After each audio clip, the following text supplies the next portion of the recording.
Are Harry and Meghan looking for more mega money? As ever, let me explain. Hi, good morning, Neil Sean here in the very heart of London. Nice to see you today. Thank you also for your kind comments about the recent Spice Wars story between Mel B and Mel C. I know, it's frightening, isn't it? You see, as you get older, you have more formed opinions, don't you?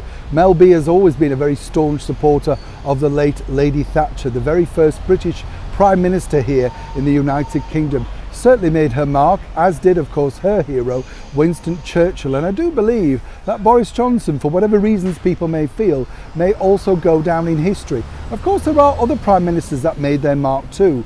You know, Tony Blair, for right or wrong reasons, will always be remembered. There are certain ones, aren't they, that bypass you though. My very first memory of a British Prime Minister, do you remember him? The Labour leader, James Callaghan. That's right, he was up in Blackpool doing a conference, and when you think about it now, I was able to get very close to him. You know, you wouldn't be allowed that now with security, would you? You know, he's coming out the Winter Gardens conference hall in Blackpool, and there we were, and you know, he was quite happy to chat. You know, when you think it's not that long ago, I know you're thinking it's the Middle Ages, it's not that long ago, you know.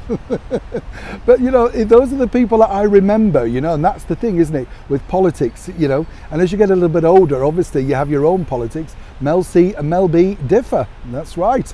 Another couple though that are really struggling and possibly differing in ideals are of course Meghan and Harry. But the bigger problem now is this, you know, when you think about it, when they first quit the British monarchy, they were the darlings of everybody. Everybody wanted a slice of that Meghan and Harry pie. But the bigger problem what you have, you see, when you become a celebrity, everything is merited on box office, you know, for want of a better word.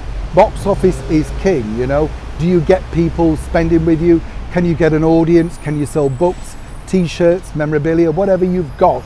It's all about that. If you don't believe me, you know, it's a little bit like Madonna. You know, now Madonna's reduced to putting videos on TikTok and saying outrageous things. She's done it for years. It worked. Doesn't necessarily work now. You're a 65-year-old pop icon. What worked at 25 does not work at 65. She's finding out the hard way. And this is a very similar effect that's affecting Meghan and Harry, because as I say, when they first left, they were offered all these mega deals. You know, people wanted them to be part of their organisation. We saw that with Spotify, Netflix and everything else. But then if it doesn't necessarily work out, and the first sort of nail in the coffin, for want of a better word, was the abandonment of Pearl, the cartoon series that Netflix were crowing about. They thought this was going to be wonderful, particularly with Elton John's paramour on side, David Furnish. Didn't necessarily work out. But now you see, according to a very good source, and as ever, we have to say allegedly, Meghan and Harry are really scouting around to see what else is out there. But the deals drop, you know, because unless you can guarantee a following, particularly on like social media, where they still have a very healthy following on Instagram, well, they need to come back to that in order to persuade people to spend money with them. You know, that's the deal. Now, we're not suggesting for one moment that they're down to their last £10 or whatever, but you know, their lifestyle, their security, their team around them does swamp up a great deal of money. You know, if you're a production company, you've got people to pay whether you've got a hit show or not. And as we've seen recently with Spotify, that's slumped down in the ratings for Meghan. And you know, it's really all about the guests. If you can't get the mega guests, then you're going to have mega problems.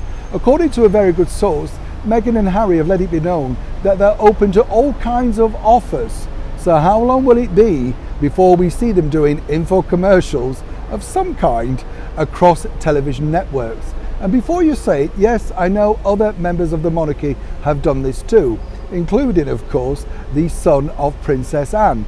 But they again are non-working royals, are as Harry and Meghan. But what they're finding is, in years to come, this can prove rather embarrassing. But when you need money, you need money. Right, Harry and Meghan? Neil Sean in the very heart of London.